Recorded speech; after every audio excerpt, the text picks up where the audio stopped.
અમારો વિરોધ છે એ માત્ર ને માત્ર દરબારમાં જે ઢોંગ ધતિંગ કરવામાં આવે છે તેની સામેનું છે, જે અંધશ્રદ્ધા ફેલાવવામાં આવે છે તેની સામેનું છે, જે જાદુગીરી કરવામાં આવે છે તેની સામેનું છે, જ્યાં ડાકીની સાકીની પિચાસીની જે કાંઈ ધૂણવામાં આવે છે તેની સામે છે. આ સિવાય અમારો કોઈ વિરોધ નથી. અમો જો સનાતની છીએ અને સનાતની તરીકે અમારે જે કાંઈ કાર્ય કરવાના થતા હોય તે અમે કરી રહ્યા છીએ. ધર્મનો પ્રચાર કરવાનો બધા ધર્મને અધિકાર છે, તેનો પ્રચાર ને પ્રસાર કરવો જ જોઈએ, એના અમે સમર્થક છીએ.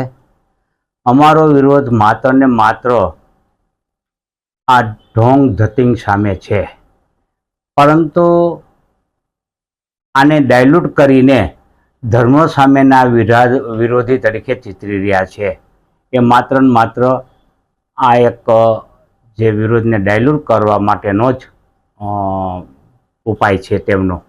સોશિયલ મીડિયા દ્વારા, અન્ય માધ્યમ દ્વારા ગાળો આપીને, બીજી અન્ય રીતે આપે પણ વિડીયા જોયા છે, સોશિયલ મીડિયામાં ધૂમ મચાવી રહ્યા છે અને ધમકીઓ આપે છે અમુક યુવકો.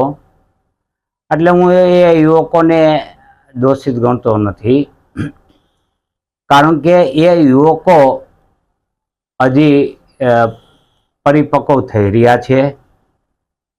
એમની ધર્માંધ અને ધર્મજનૂની બનાવવામાં જે કાંઈ વિચારધારા છે એ દોષિત છે, એ યુવકો દોષિત નથી. સનાતની વિરોધી હું એટલા માટે સાબિત કરી શકીશ કે વિરોધી નથી. મેં રૈયા સ્મશાનમાં શિવ મંદિરનું નિર્માણ કર્યું છે. મેં કૈલાસ અમરનાથ જેવી યાત્રાઓ કરી છે, અન્ય ધાર્મિક સ્થળોની યાત્રાઓ કરી છે.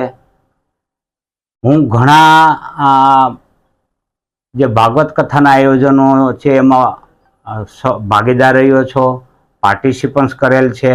એટલું જ નહીં, મેં દાન પણ આપેલ છે અને અનેક ધર્મ કાર્યમાં હું અગ્રેસર રહ્યો છું. ત્યારે સનાતન વિરોધી હોય તો આ પ્રશ્ન આવે જ નહીં. એટલે હું ખુદ ચુસ્ત સનાતની છું. એટલે મને વિરોધી એટલા માટે ચિતરવામાં આવે છે કે મૂળભૂત ઉદ્દેશ્ય એ ભૂલાઈ જાય અને ધર્મ વિરોધી ચિતરી અને પોતાનો બદઇરાદો સાબિત કરવા માગે છે. એક મોહિલ મોહિધરા નામનો બાલ્ય અવસ્થામાં એ બાળકનું અપહરણ થઈ ગયું છે. એનાથી એનો પરિવાર તો દુઃખી છે, પણ આખી રાજકોટની જનતા પણ દુઃખી છે. એ બાળક ક્યાં છે, કોણે અપહરણ કર્યું છે, બસ એટલું બતાવી દઈએ તો હું બાબા બાગેશ્વરનો ક્યારેય વિરોધ કરીશ નહીં. અને વિરોધ કરેલ છે એની હું માફી માગી લઈશ, એના પગમાં પડીશ અને હું એનો ભગત બની જઈશ, હું એનો સમર્થક બની જઈશ.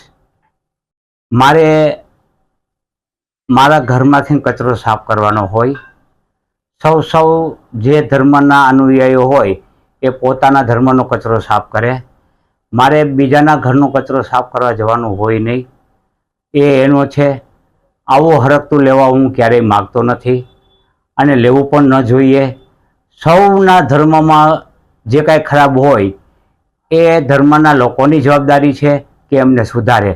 મેં બધા ધર્મનો ઠેકો લીધો નથી, મારું માત્ર કામ સનાતન ધર્મનું છે. એટલે આવી બાબતો ઉજાગર કરી અને લોકો છે એ તમને વિરોધ કરતા ટાળે એવા પ્રયત્નો કરી રહ્યા છે, જે યોગ્ય નથી.